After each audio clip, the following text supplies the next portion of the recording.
Adrien Rabiot transfer battle, Marcus Rashford England nightmare, and is Kieran McKenna a serious contender to become the new Manchester United manager?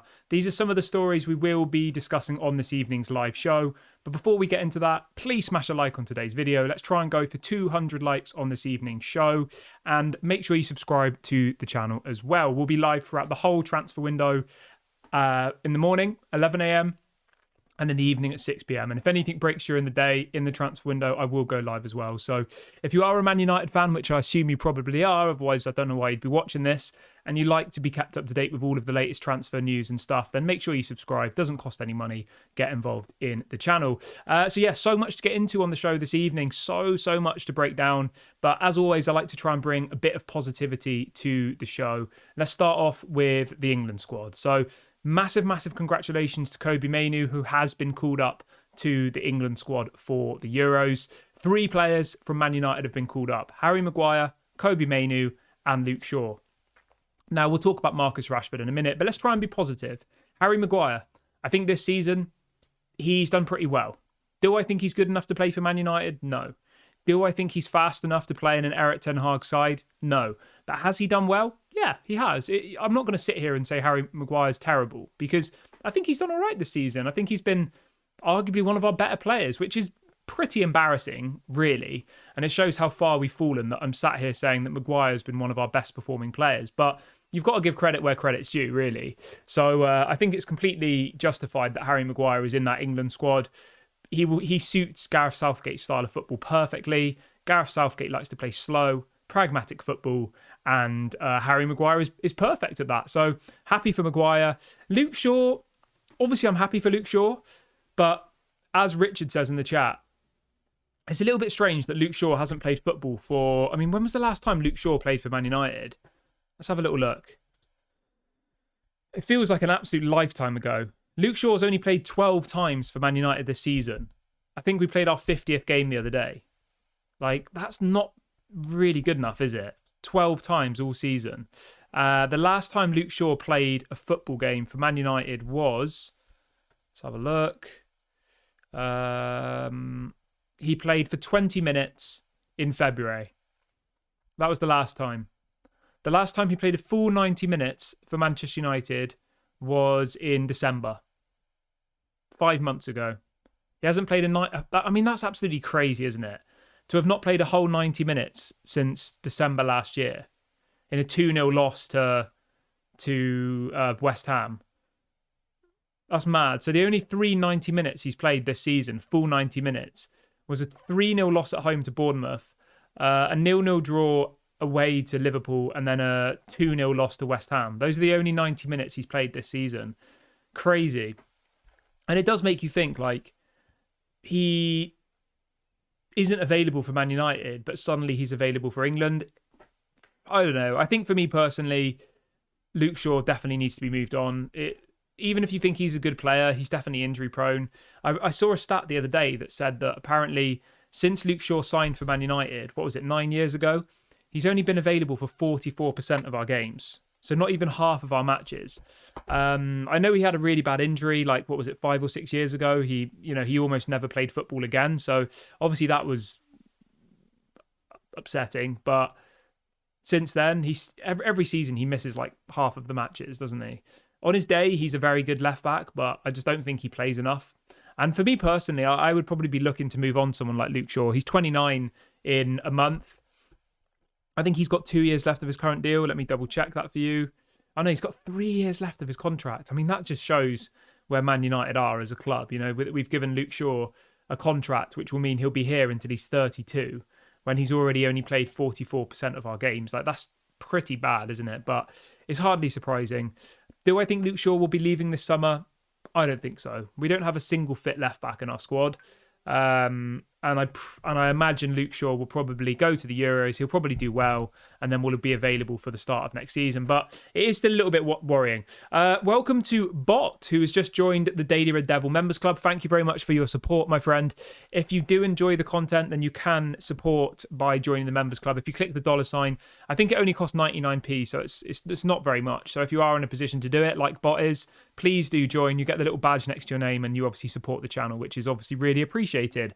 If you're not able to support financially, that's obviously completely fine. I'm never going to push people to give money they don't have. If you're not in a position to support financially, then just give the video a like, leave a comment, create some conversation. That doesn't cost any money, and it really helps support the channel, and it helps to grow the community and bring more people into the videos and stuff. So make sure you do that. But yeah, keeping on the topic of the England squad, obviously we've got to talk about Marcus Rashford, who has had, in my opinion, an absolute nightmare. Marcus Rashford has been dropped by Gareth Southgate. He is not going to be part of the England squad for the Euros coming up. I mean, that is the biggest insult for him, really, isn't it? So Gareth Southgate has said the following. He says, "These are difficult decisions. Players who are very good players like Marcus." He says, "With Marcus, I just feel that other players in that area of the pitch have had better seasons, and it's as simple as that." And I agree. Marcus Rashford does not deserve to be part of the England squad. He's had a terrible season. His attitude stinks. I know he does well for England. I know in the past, he has got goals, assists. He's been an important player. But when you look at the players who have been called up in that same position, there are so many people there that are more deserving than Marcus Rashford. There really, really is. I mean, even people like Jared Bowen, he's had a much better season. James Maddison, Phil Foden, Anthony Gordon, Bukayo Saka. Who else? Eze. All of those people are more deserving. Maybe not Jack Grealish. I think he's maybe the only exception. Jack Grealish barely plays for Man City, but they have just won the Premier League, and he is a good player for England on his day. I'm not really surprised though. I don't think Marcus Rashford deserves to be part of that squad. Marcus Rashford has then put up an Instagram post, as he always seems to do when something doesn't go his way, and he says, "I'm wishing Gareth and the boys all the best for the up and coming tournament. Full stop." I mean, that seems a little bit salty to me. Some people will say, "Oh, he's just trying to be supportive" and all the rest of it. I don't know. He shared the England squad, which doesn't have his name on it, and just said, "Wishing Gareth and the boys all the best for the up and coming tournament." Full stop. I mean, some might say that that's a nice message. I just think that it's a little bit salty. And Marcus Rashford has done similar things like that in the past, where he's kind of called out fans. He's called out the media, he's called out people for abusing him and stuff. So it seems a little bit strange that, just as the England squad's announced, he's put up a post saying that he's happy for all of them and all the best and all the rest of it. I don't know. Maybe that's me being critical and cynical. Maybe he is genuinely happy for them. I don't know. I don't know what's going to happen with Rashford. I've said for a long time that I think Marcus Rashford at Man United is finished. I think he needs to look for a new club. I think he needs to look for a new start somewhere else. Not because he's a bad player, but I just think that he's run his course at Man United. I think he can go somewhere else. He's only 26 years of age, remember. He still has lots and lots of years left in him. He could go to someone like PSG, be the star player, and he probably would do really well because, the quality of the Premier League is not the same as the quality of the French League. I think he could go somewhere he could go to PSG, and I think he'd actually do really, really well. So in some ways, for his sake, I actually hope he gets his move. I hope he leaves, and I hope he goes and kind of proves us all wrong, really, because I want nothing more than Marcus Rashford to be the player that we know he could be. But I just think it's gone a little bit past the point of no return now, to be honest. There is always the scenario where maybe a new manager comes in, Marcus Rashford decides that it was Erik ten Hag that made him a bad player, and we get stories like that leaked, and he suddenly starts playing well again. Obviously that is a possibility, but that still is a red flag for me, personally. Let's see what we got. Fred says, "Kieran, where do you think Marcus Rashford goes from here?" I think PSG would be a good option for him. Yeah, I would say PSG. Obviously, Mbappe's leaving. They're going to be desperately looking for a left-sided midfield player, and obviously Marcus Rashford fits that profile. Marcus Rashford has a big brand. He has a big kind of presence on social media and all the rest of it, and I think he would do well for PSG. So for me personally, if I'm Rashford and his team, I would be looking for that move to PSG. I think Man United would probably get somewhere between 60 to 80 million, I would say. Something around that would be fair. Obviously, he's on crazy wages. I think it's 350k a week. So, letting him go would massively help with our financial fair play, because it would be straight profit. And I did want to get onto this now, actually, quickly, because Chris Wheeler, who is a journalist here in the UK, reports for the Daily Mail. He's got a pretty big following. Sometimes he gets good information, sometimes it's not very good. But Chris Wheeler, this literally about 10 minutes ago, is reporting that apparently Man United's budget for this summer is only just over 35 million in cash. But he says the new owners, Ineos, expect to raise a substantial amount of money by selling off some of their stars, and also are prepared to offer player swap deals. I mean, 35 million. That's probably lower than some of the relegation teams. That can't be true. 35 million. That's embarrassing if that's true. I mean, I don't know how we're going to be able to build the team we want with that type of money, because it's easy for Ineos to say, oh, we'll sell players. But, if somebody like Eriksen doesn't want to go, if Casemiro says, I don't want to go, then, what are you going to do? You can't just throw them out. It doesn't work like that. Yeah, we'll wait and see what happens with that one. I think 35 million is a little bit of a joke. I don't think that can be true personally, but obviously, as I've said to you guys before, this is a news show. I bring you guys news, and then we decide whether we think it's true or not. So yeah, for me, 35 million, that doesn't sound believable. Everyone who's just joined the video, if you could smash a like, that would be really, really appreciated. Let's try and see 200 likes on this evening's show.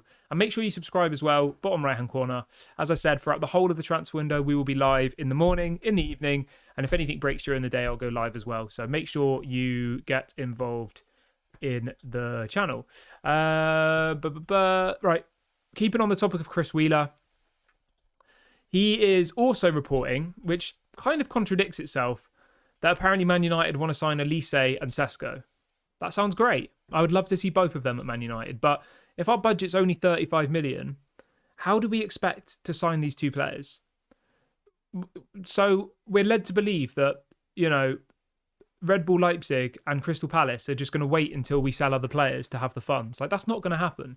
There are so many clubs interested in Elise. You've got Newcastle, you've got Chelsea, you've got Man City, you've got Arsenal. You've got 4 clubs who want to buy Elise, and he's got a release clause. Why would Crystal Palace wait until we've sold players to accept it doesn't make any sense. And I think that, if we want to bring in any of these big top players, the moment that transfer window opens, we need to be triggering the release clauses, having already agreed contracts with them, and be announcing them immediately, because otherwise other clubs are going to come in and steal them from us, and that will happen. So, yeah. Ed says the biggest disappointment for me is that Rashford's sale price has been lowered. Yeah, that's true. Richard says, I think this £35 million story is nonsense. I would agree with you, mate. I do as well. Stephanie says, do you think Aaron Wan-Bissaka leaving could help fund the Elise deal? Yeah, I think he could, definitely. But I still think Aaron Wan-Bissaka is probably only going to get us maybe 20, 25 million. And Elise's 60 million. So we still need to find the rest of that money from somewhere. Man United are being linked to Gaya from Crystal Palace this evening. He's a good player, but the amount of money that some of these players are being quoted is ridiculous. £65 million for Gaya from Crystal Palace. I think that's crazy money. The same with Jared Brathwaite. Apparently Everton want £55 million for Jared Brathwaite. I just honestly don't think that we're in a position to be spending 55 million on Jared Brathwaite, personally. We need to be going and finding the next Jared Brathwaite or the next Gaya, for 10, 15 million, bringing them in and developing them. A bit like what Arsenal did with Saliba. Bringing in somebody who most people have never heard of. We let them grow, and then they turn into the players that they are. I mean, Saliba cost Arsenal 30 million euros, which is about 20, 25 million pounds. And he's probably worth 80 million pounds now. That's what we need to be doing.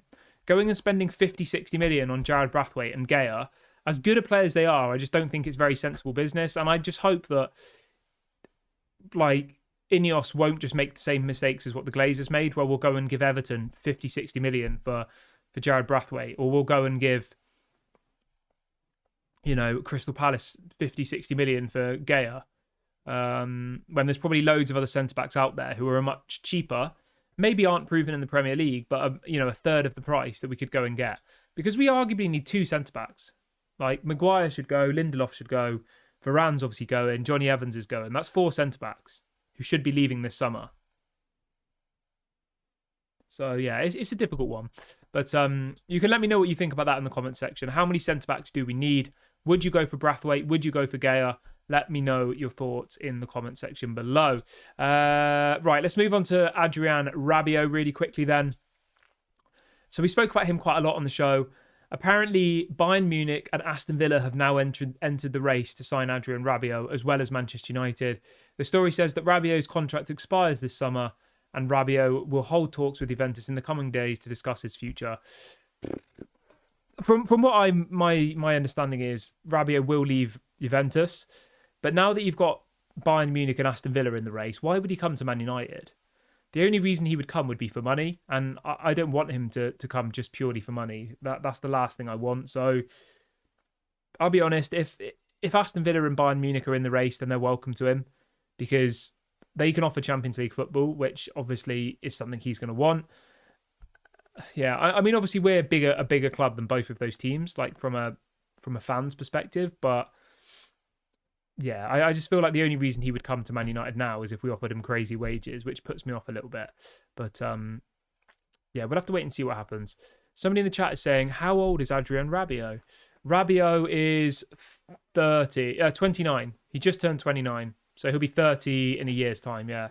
So he's still, you still got a good... You could give him a 2-year contract, 3-year contract, and he would be probably all right for that period of time. But knowing Man United, under the Glazers, they would have given him like a 5-year contract at the age of 29 on crazy wages, and then next year he'd be injured, and then that would be kind of it. So yeah, you've got to be very careful. Richard says we should just let him go to Villa or Bayern. He's not that good. Yeah, I somewhat agree. I think if there is genuine competition there, we should probably just not enter that race, because our only advantage at the moment is that we can pay more money than the other clubs probably. Yeah, but we'll wait and see what happens with that one. Final story I've got for you is on Kieran McKenna. This is coming out from the Manchester Evening News again, and it's saying that apparently Man United are currently assessing Ipswich Town manager Kieran McKenna as a new potential replacement for Erik ten Hag. We spoke about McKenna a lot yesterday on the channel. I think he's a good manager. I think he could come in the future and do well. But I think at the moment, it's too much of a job for him. I don't think the players would respect him. I think they would probably throw him under the bus like they did with other managers. I think they would think they're better than him, that they shouldn't listen to him. And I think he would fail because of that. And that screams to me that we should get rid of the players. But you can't just get rid of your whole squad. It doesn't work like that in football. It's not like it's FIFA where you can just, say, I'm going to sell every player and buy every player I want. It doesn't work like that. Players have to want to leave. They have to be happy with the wages at another club. They've got a contract at your club. You can't just force them to leave. So I think if Kieran McKenna was coming in and we had a whole new young squad, I think it would work really well. But then I think if Erik ten Hag had a new young squad, opposed to like these older players who think they're better than they are, who've been here for ages, I think Erik ten Hag would do really well. So I think it's more, to be honest, a problem with the playing squad versus who the manager is at the moment, because a lot of these players have massive egos. They're on crazy wages. They're past their best. They're not trying anymore. They don't care.